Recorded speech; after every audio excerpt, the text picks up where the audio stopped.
I keep showing this so you guys can see the severity of how heavily damaged this building was from this fire. So students are saying that, bringing in this AI robot is taking attention away from them, the graduates. Right now, like you said before, we're standing in the parking lot at the Buffalo Niagara Airport. I'm gonna step out of the way here so you can get a clear picture of what we're seeing here. We spoke to an NFTA spokesperson, Kelly Khatib, and she tells us right now that the NFTA police, transit police, are doing clean sweeps. And Scott and Mary Alice, so guess what? Mr. Wishstone says he's tired and he's ready to travel, okay?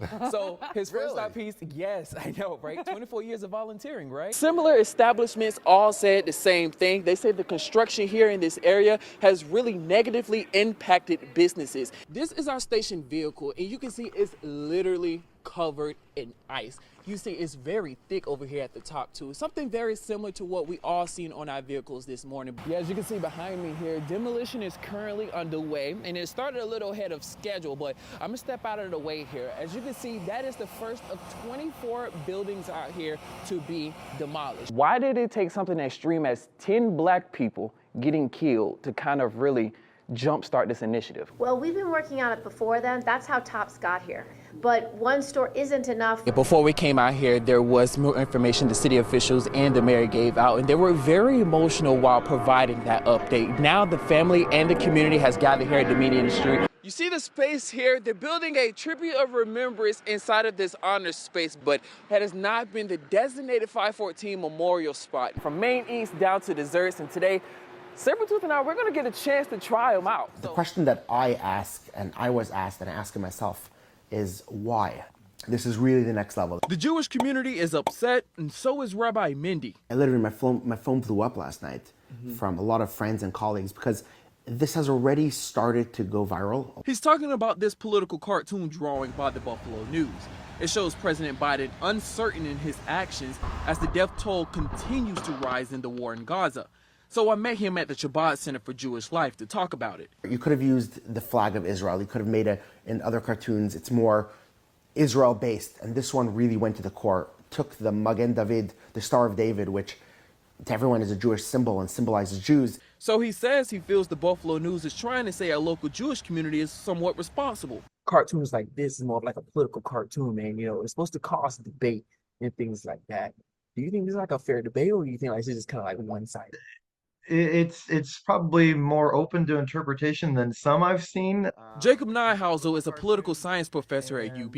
It is starting a debate, and there's nothing suggested in the cartoon itself to say blame on one side or another. So we reached out to the cartoonist Adam Ziglis for comment. We haven't heard anything back. However, a local woman who combats anti-Semitism reached out to the Buffalo News editorial page editor about the picture. They responded back saying, in part, Tuesday's cartoon is largely a criticism of President Biden, doing too little in response to what some consider a disproportionate response by Israel and Gaza. Buffalo's Jewish Federation issued a Facebook post about it, saying it's appalling and offensive, and the Shabbat Center for Jewish Life did the same. They are asking for an apology from the Buffalo News. That's the first step, not just something someone... If it weren't for the homeless program, I would probably be quite frank, I'd be dead in a snowbank somewhere. It happened to him 4 times. 4 times Lauren Casey was homeless. I had no place to go. I came up here from Florida with 5 duffel bags, and that's it. From 1985 to 2002, Casey served in the U.S. military. He gave 18 years of his life on active duty. It took one bad decision with an equally bad outcome that made him homeless, but thanks to the VA of Western New York healthcare system, Casey got permanent housing, and so did 161 others. Most veterans, they don't realize that they actually qualify.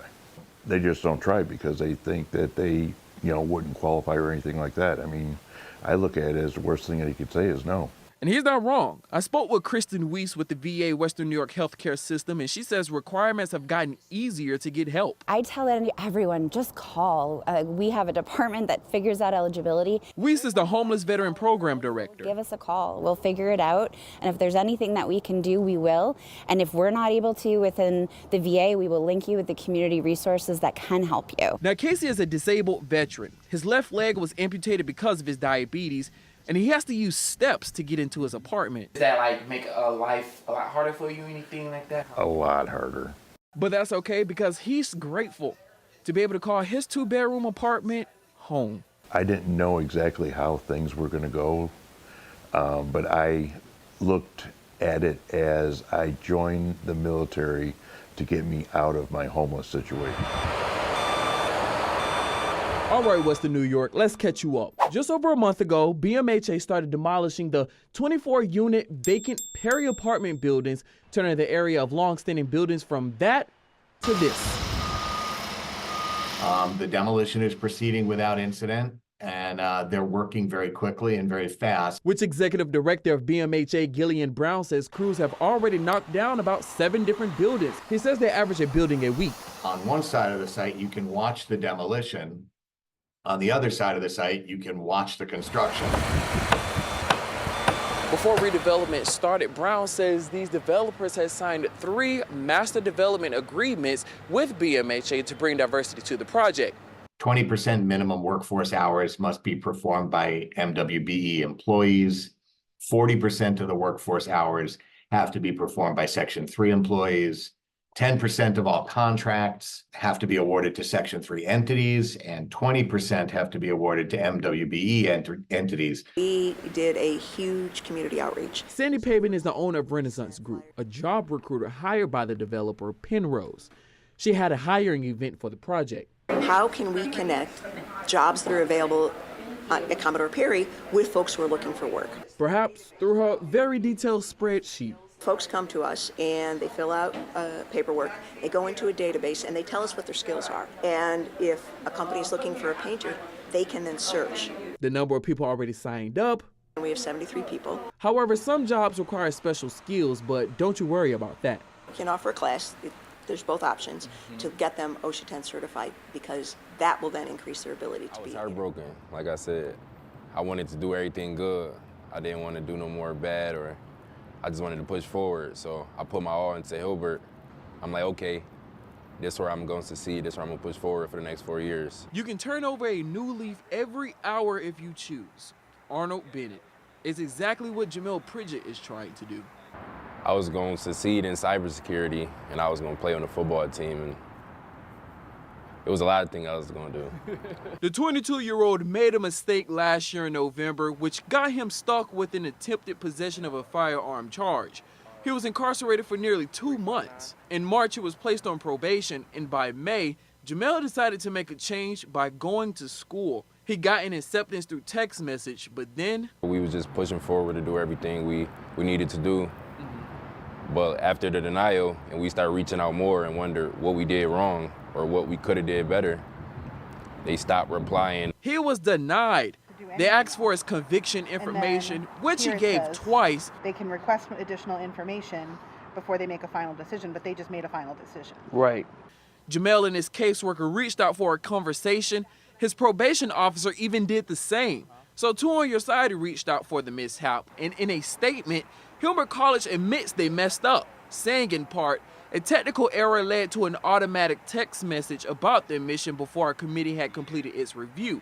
We have adjusted our admission system to prevent this from happening in the future. Person who told Jamel he had been admitted, that person wasn't allowed to see it. Christy Cleaver is Jamel's caseworker from Peace By the Prince. same token, for somebody to be able to tell the man that he's been admitted, for then somebody else to pull the rug out from under him, is not fair. It sounds like to me Jamel has the grades for them to accept it. It's just that until they found out about this, which you guys didn't hide from him. Nope, from the beginning, yep. They have a very high acceptance rate at Hilbert. He's already had his challenges, right? But he's paid the price for the choices that he's made, right? And so it's not fair for him to continue to be punished. It's exhausting, but I'm not going to give up and keep pushing.